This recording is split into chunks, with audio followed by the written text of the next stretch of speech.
दहेज, समाज क्या कहेगा। हमें तो आपकी बच्ची पसंद आ गई है।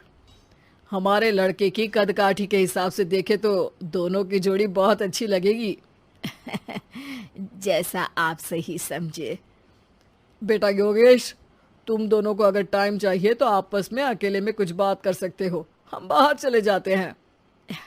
जी पिताजी, जैसा आप कहें। योगेश और सविता को अकेले वक्त देकर सब वहां से चले जाते हैं। चाय कैसी लगी? चाय भी अच्छी लगी और आप भी। सच में? हाँ, मैंने तो फोटो देख के ही हाँ बोल दिया था। मुझे भी आप अच्छे लगे। आपको कुछ पूछना हो तो पूछ लीजिए, जैसे खाना बनाना आता है या नहीं, घर के क्या क्या काम कर लेती हूँ, वगैरह वगैरह। वो तो मेरी माँ आपकी माता जी से पूछ ही लेंगी। वो मेरा डिपार्टमेंट नहीं है। इधर योगेश और सविता जिंदगी भर का साथ जोड़ने की बात कर रहे थे। उधर सविता के पापा योगेश के पिताजी के सामने हाथ जोड़ के खड़े थे। देखिए, हमारा बेटा पढ़ा लिखा है, अच्छी नौकरी करता है। उसमें जितना पैसा लगा है कम से कम उतना तो मिलना चाहिए ना। 10 लाख से कम में तो नहीं हो पाएगा। बेटी हमारी बहुत होनहार है और 7 लाख भी तो कम नहीं होते हैं ना जी। अगर आप हमारी बेटी को शादी के बाद काम करने देंगे तो 3 लाख तो 6 महीने में ही कमा लेगी। हमारे घर में ये सब नहीं होता। औरतें घर संभालती हैं और आदमी बाहर के काम। जरा मेरी बात तो समझिए। एक कार देने के बाद 10 लाख रुपए नगद देने में हमारी कमर टूट जाएगी और इसके अलावा टीवी फ्रिज तो देना ही पड़ेगा। शादी की तैयारियां, मेहमानों की पूछ परख, बारातियों का स्वागत। बेटी की शादी में बाप पर बहुत दबाव होता है जी। देखिए, हमारा बेटा कोई दुकान में रखी चीज नहीं है जिसके ऊपर हम भाव ताव कर सके और आप उसे कम दाम में खरीद लेंगे। 10 लाख से एक भी रुपया कम नहीं होगा। ठीक है, जैसा आप कहे जी, पर आधा पैसा अभी और आधा कन्यादान के वक्त दे देंगे। अरे, इसमें भी किश्त मांग रहे हैं आप? हमने तो सोचा था कि अच्छा परिवार होगा आपका। अच्छा ही परिवार है देवनाथ जी, पर पैसों की थोड़ी तंगी है ना, वरना सब ठीक ही है हमारे परिवार में जी। देवनाथ वहां से अपने बेटे योगेश को लेकर चले जाते हैं और कुंडली मिलवाई जाती है। 36 में से 32 गुण मिलते हैं। जल्दी शादी का मुहूर्त भी निकल आता है। अब कन्या को बुलाइए। आओ बेटी, यहाँ बैठो। योगेश की बाई और। मंत्रोच्चार शुरू करते हैं। मंगलम भगवान विष्णु मंगलम गरुड़ध्वजा मंगलम। सविता के पापा सविता और योगेश के बीच में जाकर बैठ जाते हैं। बेटी, तेरी माँ को यहाँ बैठना था, पर तेरी विदाई नहीं देखना चाहती होगी शायद, इसीलिए पहले ही चली गई। बाबा, हंसी खुशी का माहौल है। रोने का समय तो विदाई के वक्त होता है ना, तब ये इमोशनल अत्याचार कर लेना। अभी तो मुस्कुराइए, कैमरा आसपास ही है। तभी पीछे योगेश के पिताजी आ जाते हैं। अभी तक पैसे नहीं आए आपके यहाँ से? उठा लूं क्या बेटे को? आते ही होंगे। मैंने अपने छोटे भाई को व्यवस्था करने के लिए कह दिया था। अरे तो जल्दी कराइए ना, वरना देर हो जाएगी। समझ रहे हो ना आप? योगेश और सविता दोनों एक दूसरे की तरफ देखते हैं। सविता चाहती है कि योगेश कुछ बोले, पर योगेश अपना मुंह दूसरी तरफ फेर लेता है। पापा, कितने पैसे की बात की है आपने? अरे बेटी, तुझे इससे क्या मतलब? मेरी डील की है ना, तो मुझे तो पता ही होना चाहिए। कन्यादान की विधि शुरू करेंगे। तभी योगेश के पिता वापस वहां आ जाते हैं। पैसे देते हैं या बेटे को उठवा लूं? मैं आपके हाथ जोड़ता हूँ जी, थोड़ा सा इंतजार कर लीजिए। देवनाथ वहां से चले जाते हैं। तुम अपने पिताजी से कुछ कहते क्यों नहीं? उनके सामने कोई आवाज नहीं उठाता। ऐसा नहीं है, कोई तो उठाएगा ही। तभी वहां सविता के चाचा एक बैग लेकर आते हैं और सविता के पापा को देते हुए कहते हैं, 9 लाख ही हुए। आत्माराम इशारा करके योगेश के पिता को वहां बुलाते हैं। क्या? सिर्फ 9 लाख? बाकी 1 लाख कहाँ है? नहीं हो पाए जी, शादी के बाद कर देंगे। अरे आप बात से पलट रहे हैं। जल्दी से अभी के अभी पूरे पैसे लाइए, वरना बेटे को उठाऊं क्या? देखिए मैं आपके पाँव पड़ता हूँ। रुक जाइए पापा, रिश्ते हाथ पकड़कर जोड़े जाते हैं, पांव पकड़कर नहीं। बेटी तू चुप रह। नहीं, ये कब से बस कह ही रहे हैं कि उठवा लूं, पर कोई उठ ही नहीं रहा। लो, मैं ही उठ जाती हूँ। बेटा, अपशगुन हुआ। दहेज लेना सबसे बड़ा अपशगुन है, पाप है, पाखंड है। और योगेश, तुम्हें मैं पसंद हूँ तो कुछ बोलते क्यों नहीं?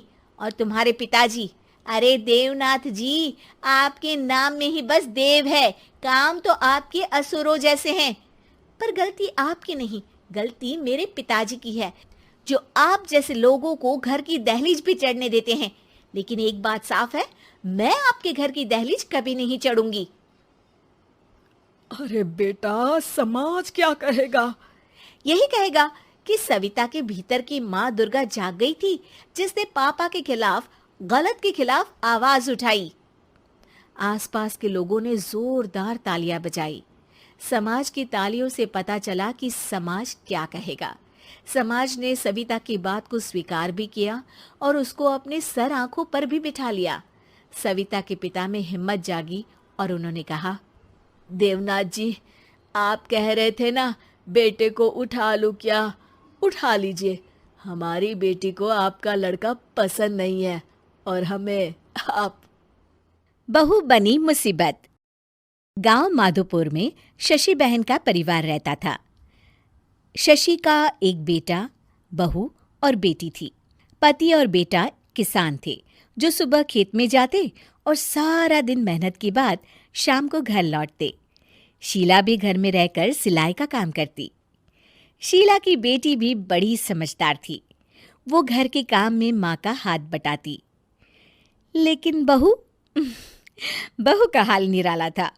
वो काम कम और मिन मेक ज्यादा निकालती, जिससे शशि और उसकी बेटी काफी परेशान रहते। एक दिन, माँ ये क्या है? ओहो, जितना बोलो लेकिन आप लोगों को तो कुछ समझ में ही नहीं आता। भाभी क्या हुआ? और माँ अभी सिलाई कर रही हैं, उन्हें बार बार मत उठाइए। मुझे बताइए हुआ क्या है? ये देखो सोनम, दूध उबल रहा है और बस गिरने ही वाला है। वो तो शुक्र है कि मैं आ गई, वरना तो बह जाता सारा। अरे पर मैं तो अभी देखकर गई थी और गैस भी धीमी थी। हमेशा दूध सामने खड़े होकर ही उबाल दिलवानी चाहिए, ठीक है ना? सोनम को मेघा की बात पर गुस्सा आ जाता है, लेकिन क्लेश ना हो ये सोचकर वो चुपचाप वहां से चली जाती है और सोचती है कि वो कैसे मेघा को सबक सिखाए। एक दिन मेघा ने कहा, सोनम, अरे ओ सोनम, कहाँ हो? ऐसा कैसे कर सकती हो तुम? क्या हुआ भाभी?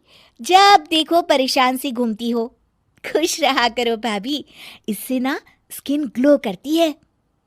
सोनम, फेस तो मेरा वैसे भी ग्लो करता है, देखो, और कितनी गुणी भी हूं मैं।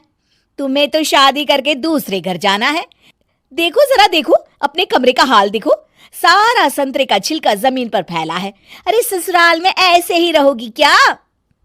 भाभी, करना ही क्या है, वहीं पड़े पड़े सूख जाएंगे, फिर पीस कर पैक बना लेंगे। आप भी ना भाभी, चिल करो। मेघा गुस्से से वहां से निकल जाती है। हर बात पर मीन मेक करने वाली मेघा एक दिन फिर चिल्लाने लगती है, माँ, अरे माँ सुनो तो जरा। अब क्या हुआ मेघा, क्यों चिल्ला रही हो?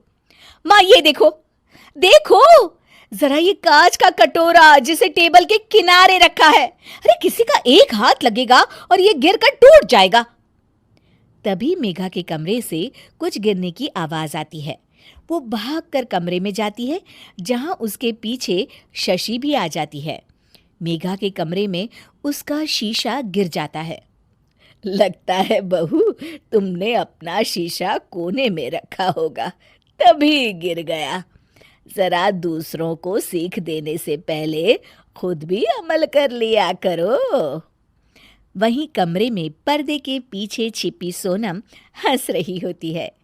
मेघा काफी परेशान रहती है कि उसके साथ ये क्या हो रहा है।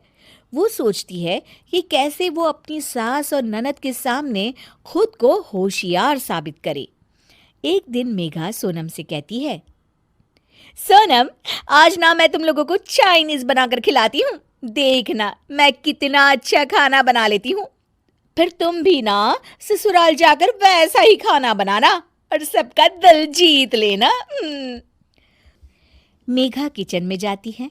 घर पर आज सभी मौजूद हैं, तो वो लोग भी मेघा के हाथ के खाने का इंतजार करते हैं।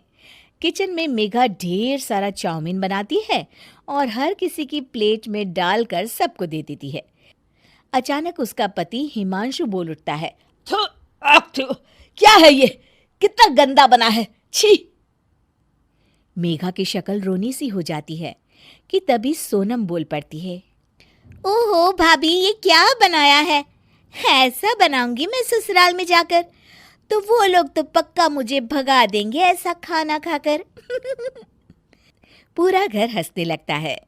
तभी मेघा की सास कहती है, कोई बात नहीं बहू, कभी कभी ऐसा हो जाता है, पर हाँ, दूसरों को सीख देने से पहले खुद का सही होना सबसे ज्यादा जरूरी होता है।